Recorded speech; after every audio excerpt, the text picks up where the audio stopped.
I was watching this documentary just now about the Dutch collaborators. What happened to the Dutch collaborators during World War II with the Nazis? Basically, I'm going to set the stage for you guys first before I talk about the collaborators. Let's set the stage first. So World War II started in 1939. Hitler and the Nazis, Germany, they attacked Poland first. We're not going to talk about the reasons why they attacked Poland because I'll be here for 2 hours, 5 hours. But they attacked Poland mainly for Lebensraum, which is living space for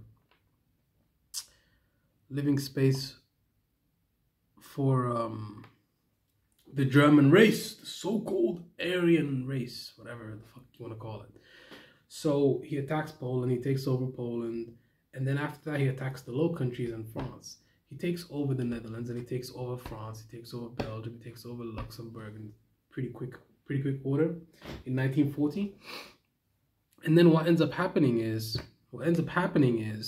during the occupation, a lot of people in the Netherlands, they collaborated with the Nazis. Not a lot of them did it out of fear for their own life. A lot of them did it for rewards. A lot of them did it for clout. Just like you see now, guys. Just like you see now. People do shit for clout right now on social media. What do you think people were doing back in the day when there's bombs falling everywhere, you're starving, you're about to die, this, that, security, no stability? What do you think is happening back then? Now, in the Netherlands, they were actually the biggest collaborators with the Nazis. Like, I find it interesting. I kind of find it weird that that the Dutch resistance would shave off the women's head that slept with the Nazis. But I don't think they were necessarily wrong for that. But I also think that, okay, shave their heads, but they slept with the enemy. But you guys surrendered. You surrendered the country to the Nazis. So what did you expect them to do? Fight a battle that you couldn't win? What did you expect them to do? Most people that were living in the occupied zones of the Nazis, they were just trying to live life. Like, they were not trying to be resistance fighters or anything. The resistance in the Low Countries and France was negligible. There was no resistance. There was really no resistance. Norway, there was no resistance. Denmark, there was no resistance. There was resistance in Poland, Russia, Eastern Europe, there was resistance. In the Balkans, there was a lot of resistance. Yugoslavia, a lot of partisans, a lot of resistance. But the Low Countries, France, they collaborated with the Nazis the most. There was widespread collaboration. I read the documents, I read the papers, I read the information, I have the sources, I have all this information. You guys can just look it up on Google. And then at the end of the war, when the Americans liberated the country, now you want to shave the women's heads off. Now you want to kill the collaborators. But if you killed all the collaborators, you would be killing a lot of people. So, you know, I don't know, man. It does kind of rub me the wrong way that they would kill the so-called collaborators when your government surrendered. So didn't the government surrender? Didn't the government collaborate too? Like, you know, it's interesting, man. It's interesting. It's easy for me to like nitpick and talk shit about them, but at the same time, it's like, okay, you're shaving women's heads off but then what about the men that slept with the Nazis? What did you do with them? What about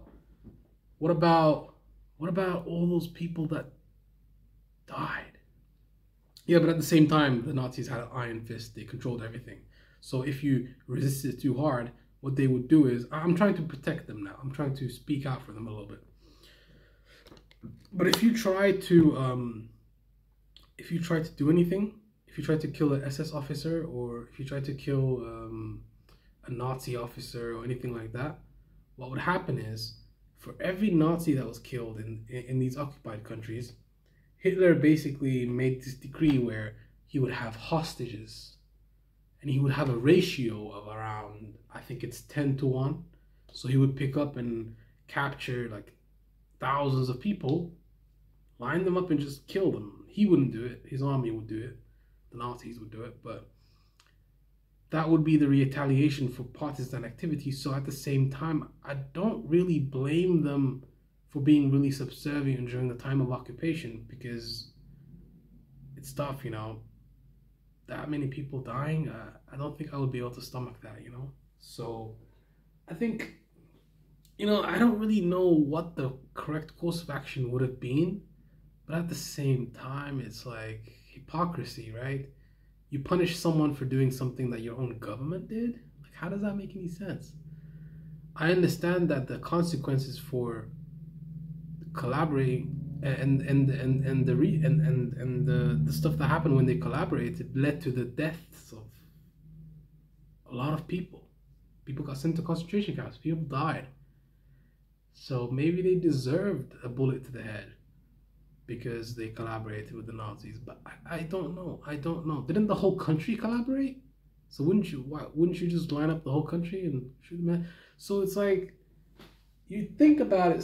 You kind of sit back and you think about it, and then you realize that it wasn't really. I don't necessarily think it was about punishing the women for what they did. It was all theatrics. It was about the image. They wanted to appear like they were doing something. Maybe they were trying to take out their frustration on the women because they feel like they couldn't do anything to the men. Maybe, yeah, it's nuanced. It's a very complicated topic. You know, 5 years on occupation, that's a long time to be occupied. They tell you what to do. They round up the men for labor. But how do you know those women weren't raped, that you shaved the head off? How do you know the women weren't coerced into sleeping with them? How do you know they didn't need to sleep with them for gifts, for rewards? Maybe they were starving, maybe this, maybe that. You don't know all the circumstances. So I honestly don't feel like that was the right thing to do. And I don't necessarily think it was the right thing to do to kill the collaborators either, because, okay, they collaborated, okay, they did this, okay, they did that. But at the same time, the whole country collaborated, not just those people. So, and obviously I understand there's levels to collaboration. And most of them were just trying to live their life through occupation. They weren't really trying to buck the system, because if you did buck the system, the Nazis would put a bullet in your head. So I guess I understand, kind of. You know, the threat of being killed at any moment can definitely make you very subservient, that's for sure. Because people were scrambling to try and save their own lives. It was like a lottery. Everybody was basically in a rush to try and save their own lives. So, and they would do anything. They would do anything. The crime was sky high. Everything was sky high. Being a criminal during war is definitely very profitable, that's for sure. Because I read the Anne Frank book, bro. Like, she kept talking about how people were scared to leave their homes for even a second because they feel like when they get back home, there'll be nothing there. Every time there will be a bombing and people would be rushing to the shelter, people would take advantage of that and they would literally, like, steal everything in the house or steal everything, blah, blah, blah. Like, crazy times. But in conclusion, I just don't necessarily think that was the right thing to do. Maybe give them a prison sentence, punish them, but don't kill them, because collaboration was the norm in those countries. So punishing someone for doing something that everyone else was doing, it doesn't really make a lot of sense to me. I'm out. Peace.